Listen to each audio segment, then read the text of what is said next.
Hi everyone, welcome back to another episode. In this video, I'm gonna let you know how you can manually enter bank transaction in Xero.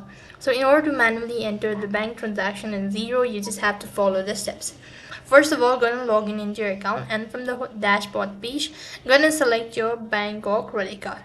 So what next you have to do is go and select the bank or credit card statement from the menu bar. Once you do that, on the other page, you'll be able to see this sort of interface. So here you could go and press on add bank statement. Now select the particular bank statement that you wish to add and click on convert located right at the bottom.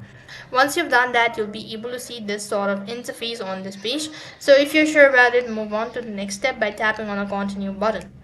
And lastly, you'll be able to see that your transaction has been added, and that's basically how you can add transaction on your Xero.